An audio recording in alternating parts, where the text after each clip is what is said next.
Section 4.4 is the fundamental theorem of calculus. What's that? It is the single most important theorem in calculus. That's correct. That's why it's called fundamental. There's also a fundamental theorem of algebra. Anybody know the fundamental theorem of algebra? Sounds important. Anybody know what it is?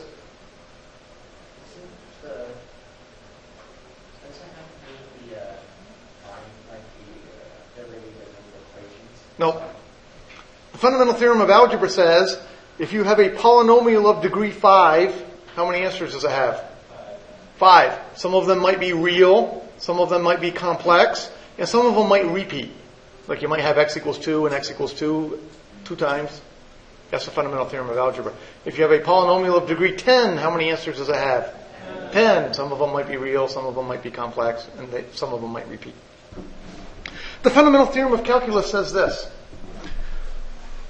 Let f of x be continuous on some interval a to b.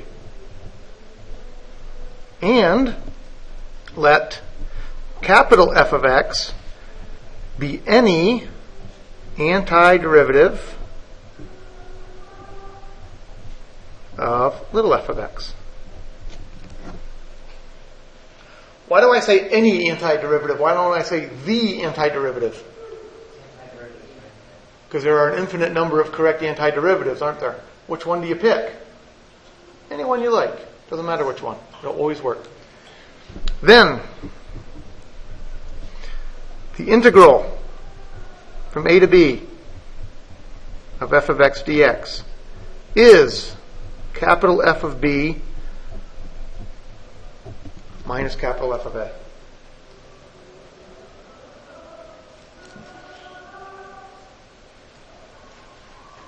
That was good timing with the little high-pitched singing there. Ta-da! Worked out well. All right. This is called the fundamental theorem of calculus because it connects integrals with antiderivatives. When people were first studying calculus, they were studying derivatives, antiderivatives I mean, and they were studying integrals. And at first they did not know that these things were related. So they used to use different symbols.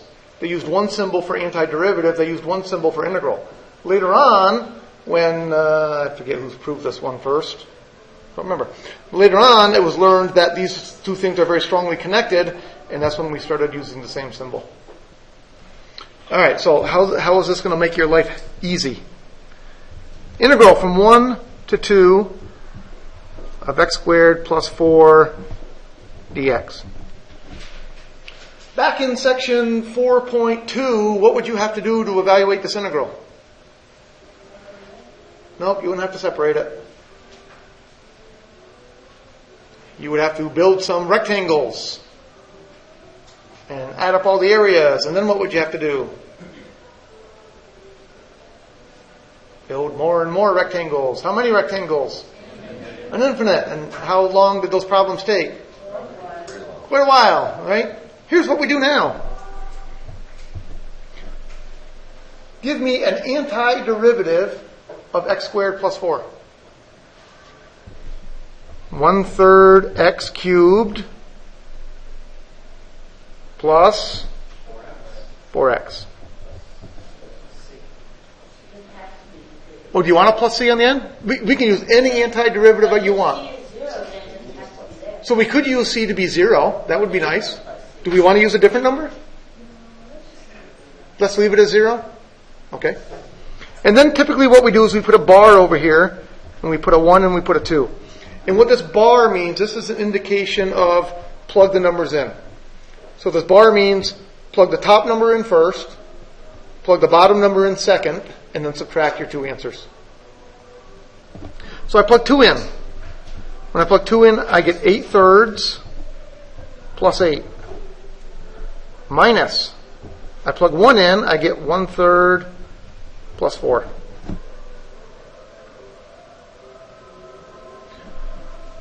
So that's, let's see, that's 7/3 plus 4. How much is 7/3 plus 4?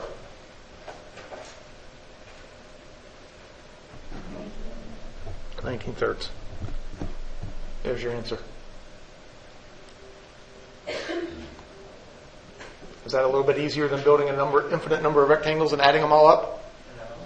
For now? For always. It's a lot easier. No doubt about it. Question. Yes? Where can I read the proof of this? In your book. The proof is given in your book right in the beginning of the chapter. The proof is an interesting one. If I had a little more time, I would actually prove it. The proof uses the mean value theorem, which is really the whole reason that we teach the mean value theorem. We did that earlier in the semester. What's the mean value theorem say? Continuous, derivable. If the function is continuous and differentiable. Nope, that was Rolle's theorem. And it has to be f of b minus f of a over b minus a. The slope of the tangent line is parallel to the slope of the secant line somewhere. F prime of c equals f of b minus f of a over b minus a. The proof of this actually uses that theorem. And that's really what the mean value theorem is good for. But I'm not going to go through that. What I want you to know is, I want you to know how to use this theorem. Is that all it's good for? No, it's used in some other proofs too, but this is the biggest one. All right, so how about if I gave you, the integral from 0 to pi over 4 of secant squared x dx. This would be one that I don't think you could do by rectangles, because we don't have a summation formula that involves secant squared. I don't think you could do this one by building rectangles. You could build it and get a very good approximation, but I don't think you could get an exact answer. What's the antiderivative of secant squared? Tangent. Do you want to put a plus number on the end? No, why not? Plus 2. Okay. And then we have to evaluate at 0 and pi over 4. So I plug in pi over 4. That's going to be tangent of pi over 4 plus 2 minus tangent of 0 plus 2. What's the tangent of pi over 4? I see, because the C's are always going to cancel. That's exactly right. We don't generally bother writing plus C or plus any other number. Look what's going to happen. Here we're going to have a plus 2. Here we're going to have a minus 2. What's going to happen to those 2's? They're going to cancel. So if we were to write plus C, where C could be any number we wanted, we would have a C here. We'd have a minus C there. The C's are going to cancel. So typically, when we do definite integrals like this, we don't write the plus C. It's not wrong to write it. It simply cancels out every time. Anyway, back to my question. What's tangent of pi over 4?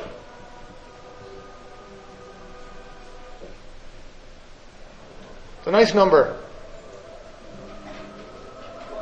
1. Minus. What's the tangent of 0? 0. So the answer is 1. Those two 2's cancel each other out.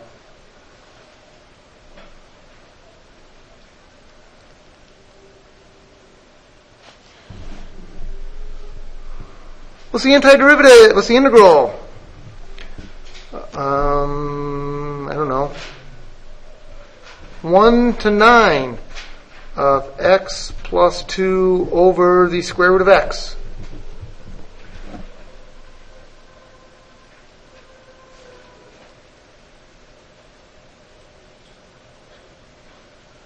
What do you have to do with that one?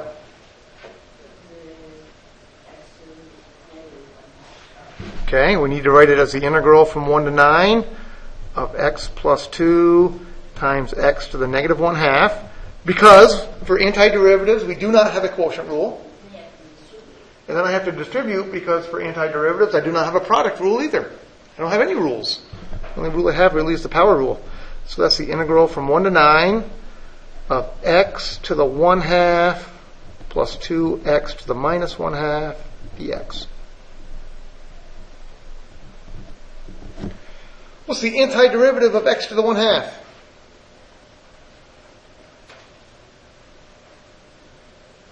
Well, I add 1 to my power, right? So what's 1/2 plus 1? 3/2. No, you add 1 to your power. Not subtract. Add 1 to your power. And then I have to divide by 3/2. How do I divide by 3/2? Flip and multiply. Multiply by 2/3. plus, I'm going to have the 2. What's the antiderivative of x to the negative 1/2? X to the 1/2. And then flip and multiply, so I multiply by 2. Plug in my numbers. Plug in 9, plug in 1.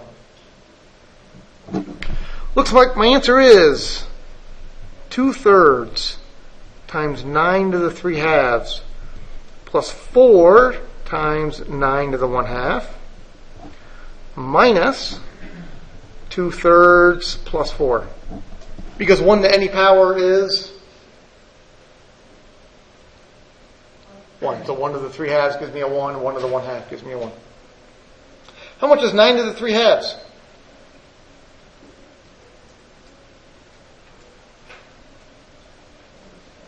$27. How much is 27 times 2/3? 18. Plus, how much is 9 to the 1/2?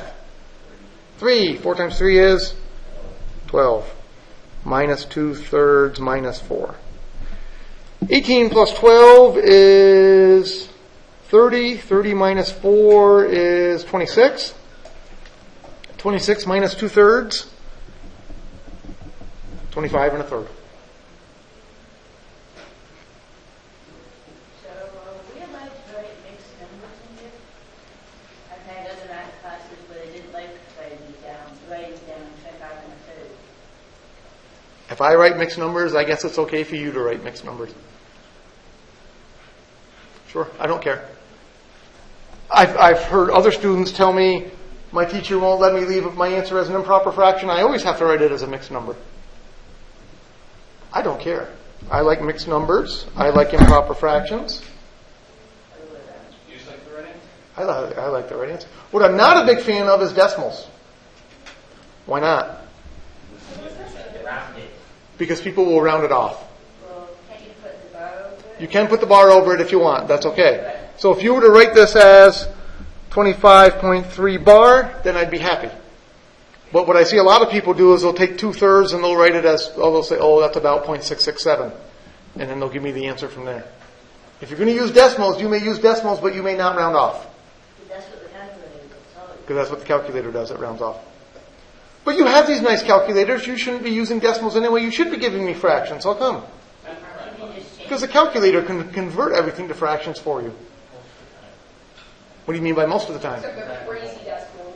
Such as? Well, that's right. The calculator cannot write pi as a fraction. Why not? It has, there is no way. There is no way to write pi as a fraction. The calculator also has a And limit. there's also E is another number that cannot be written as a fraction. Square root of most numbers. Square root of most numbers. All the irrational numbers, correct.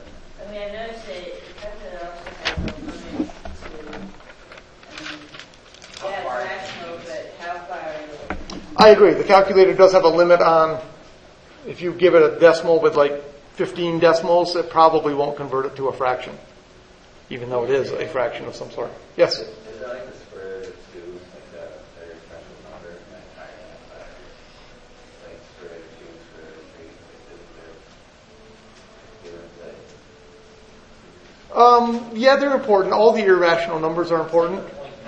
0.999. Probably the most important numbers are pi and e, and 0 and 1. Those 4 numbers are probably the 4 most important numbers. Do you use E once you get to the logs and Yes. In calculus, we cover e and natural log. We cover those in Calc 2. So we will not do those this semester. They're okay. what is E defined as? E's derivative is E, is like 2. there are multiple ways to define e. Usually in a calculus class, you define the natural log first, and then you define e as the inverse of the natural log. I mean, pi is the relationship with the circles. So. Right, pi is usually defined as the relationship from the circles. Correct. What formula does the calculator use to calculate that? Calculate what? Pi. I have no idea. Times the opposite. I would not be at all surprised if the calculator simply has a one memory space that stores pi and just keeps it there. but I don't know for sure. Wouldn't that mean that you could go into the calculator and tell it pi is something else? Probably. But it's probably hard-coded in. You'd probably have to go into the hardware and change the hardware. Then you'd be, And then your calculator would be messed up. You could just flash the firmware. Probably. All right, let's see. We got time for one more maybe. How about, I don't know. We need some interesting functions. Integral. Anybody got some good functions? 3x to the fourth 3x to the fourth minus 3x squared. minus 5x squared. We're not going to use 3 over and over again. Oh, I was going to say plus 3. Plus 15.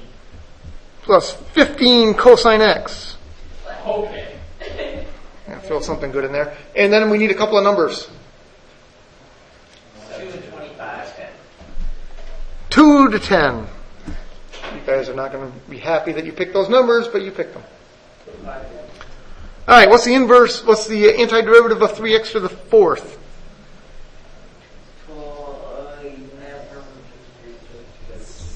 3/5 x to the fifth. Minus, what's the antiderivative of 5x squared? 5/3 x cubed. Plus, what's the antiderivative of 15 cosine x? 15 sine.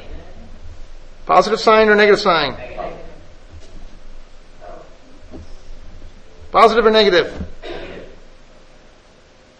Positive. yeah, Yeah, it's positive. It's positive. It's positive. The derivative of sine is positive cosine. So the antiderivative of cosine is positive sine. Got to keep those in your head. Keep those straight. All right, now we plug in 10.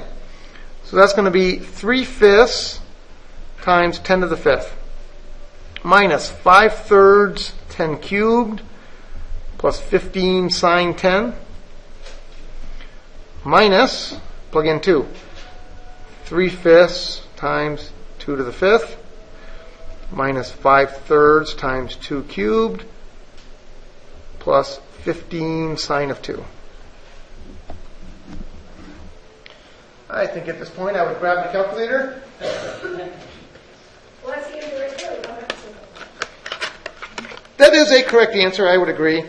But I think I would do this. I would do 3/5 times 10 to the fifth minus 5/3 times 10 cubed minus 3/5 times 2 to the fifth plus 5/3 times 2 cubed. So here's a good example of a number my calculator will not convert to a decimal, even though it should be a decimal. So I'll do the best I can. 58327.46. And then the calculator goes 66667. My guess is it should probably be that. But I don't know for sure. I'm going to guess that that's right. Plus 15 sine 10 minus 15 sine 2. I know 15 sine 10 and 15 sine 2 are not nice numbers, so I'm just going to leave those like that. I wouldn't mess with them. I wouldn't convert them to decimals. I would leave it just like that. Questions on that?